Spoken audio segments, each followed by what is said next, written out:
A Supreme Court warning is turning into a real legal weapon against permit offices that drag their feet on purpose. And if your county thinks it can bury your carry application for months or even years, that game may be running out of road. Quick question before we continue, are you subscribed? Because what I'm about to reveal could help you spot a rights violation before it costs you time, money, and maybe your chance to defend yourself. Hit that button now. If you've seen scary headlines saying the Supreme Court just dropped an emergency order that ends permit abuse everywhere overnight, take a breath. The real story is a little different, and honestly, it matters even more. Here's what just happened. The Supreme Court already laid down the rule in the Bruen case. The court said states can use shall issue permit systems, meaning permits can still exist, but only if the rules are objective and clear. In simple English, that means the office can check boxes like age, background, and training. What it cannot do is play games with your rights. And the court gave a huge warning that almost nobody talks about enough. It said even shall issue systems can be challenged if long wait times or crazy fees stop ordinary people from carrying it all. That one warning changed everything. Why? Because now the fight is no longer just about whether a state has a permit system. It's also about how that system works in real life. Most people think a government office can say, sure, you have the right, just wait a year and a half. But the truth is, a delayed right can become a denied right. And that is exactly the argument exploding right now in court. First thing you need to understand is this: the biggest legal battle here is not about banning every permit in America. It is about stopping officials from using process as a weapon. Think about that. A county may not say no to your permit anymore, so instead it says, come back later, then we need more paperwork, then your interview is next year, then pay another fee. Same result, different trick. That is the part that shocked me when I dug into this. The abuse may not look like a flat ban. It can look like a slow motion wall. Second, the Supreme Court's own language gave gun owners a roadmap. The court basically said, yes, permit systems can exist, but no, they cannot be used for abusive ends. That phrase matters. Because once the court says long delays and huge fees may violate the Constitution, every sheriff, licensing unit, and city attorney in America should hear the warning loud and clear. Now, this is where it gets interesting. The federal government has started pushing this issue hard in Los Angeles County, and the numbers are wild. According to the Justice Department, investigators looked at more than 8,000 concealed carry applications and said the county was causing unreasonable delays. Then the DOJ filed a lawsuit, and the complaint made some eye-popping claims. It said applicants were waiting an average of 281 days just to begin processing. Some allegedly waited as long as 1,030 days. That is nearly 3 years. Let me break that down for you. Imagine you apply because your neighborhood has gotten rough. Maybe there were break-ins on your street. Maybe your work has you closing up a store late at night. You do everything the state asks. You fill out the forms. You pay the fees. You follow the rules. And then the government basically tells you, great, see you next year or the year after. What good is a right if the clock runs longer than the danger? And here's the crazy part.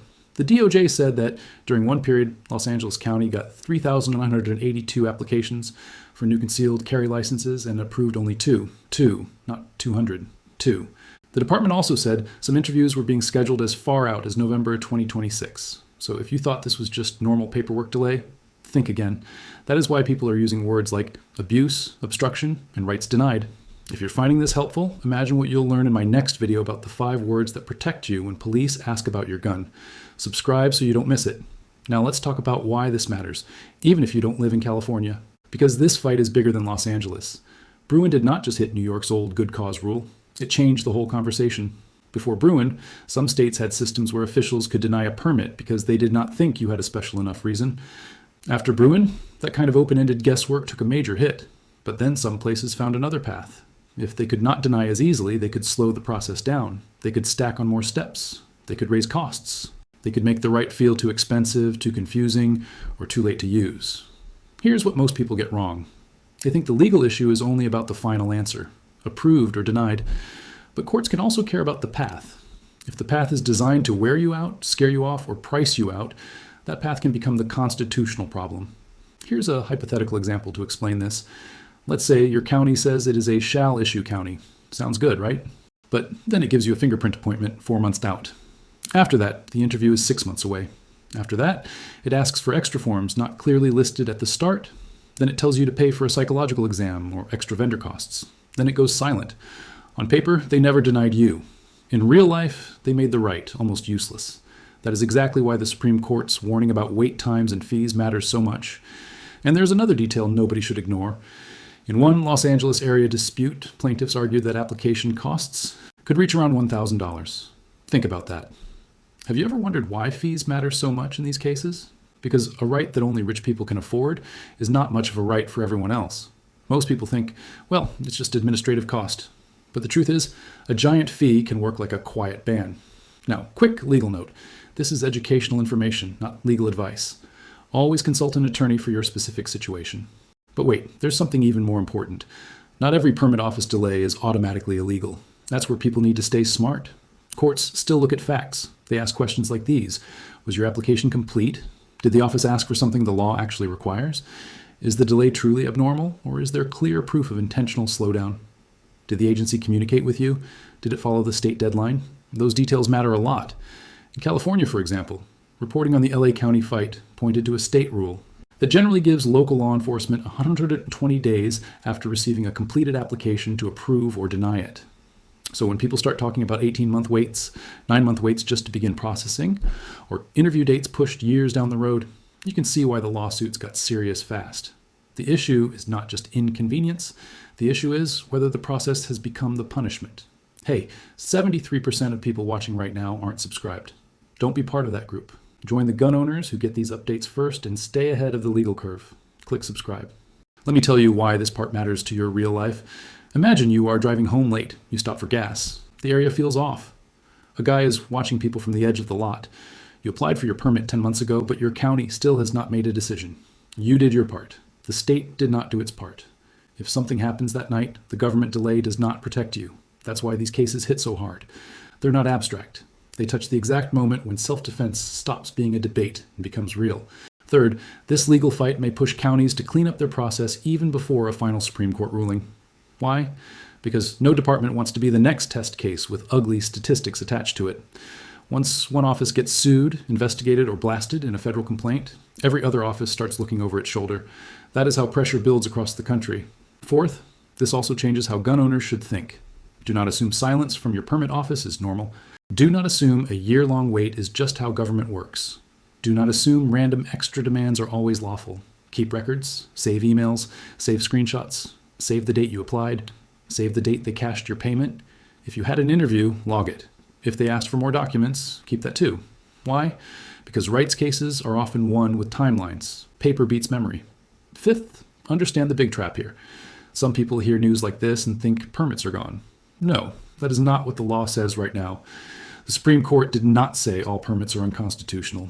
In fact, Bruen said shall issue systems can be okay when they use narrow, objective, and definite standards. So don't make this mistake. Do not carry unlawfully because you heard a hot headline online. That could wreck your life. The smarter move is to know your state law, follow it, and watch whether your local office is crossing the line. Now, this is where the national picture gets even crazier. After Bruen, several states saw a flood of new applications. Some places issued many more permits. Other places got bogged down in backlogs. Legal scholars and court watchers have pointed out that these delays showed up in places like New York, New Jersey, Maryland, and elsewhere after demand shot up. That means this is not just one county's mess. It is a warning sign for the whole country. When the number of applications jumps, some governments respond by hiring more staff and fixing the system. Others, critics say, respond by letting the machine break and then blaming the machine. And when I found that out, I couldn't believe how obvious the next fight was. If a state keeps permits, then the new battlefield is speed, cost, and fairness. Not just yes or no. Speed, cost, and fairness. That is where future lawsuits will live. So what happens next? Here's my honest view. We are likely heading toward more cases that test how much delay is too much, how much cost is too much, and how many extra hoops are too many. Maybe the Supreme Court steps in directly again. Maybe lower courts force changes first. Maybe the threat of federal lawsuits makes some counties fix the problem before they lose in public. But one thing is clear. The old excuse of just wait longer is getting much weaker. This information could change fast as new court orders and agency changes drop. Subscribe now because my next video will break down exactly what signs show your permit office may be crossing the constitutional line before it's too late. So here's the takeaway. The Supreme Court did not give permit offices a free pass. It gave them a warning. If officials use long delays, giant fees, or endless red tape to stop regular people from carrying, that system can face a constitutional challenge. And now we're seeing that warning move from theory into real lawsuits, real investigations, and real pressure on agencies that may have pushed too far.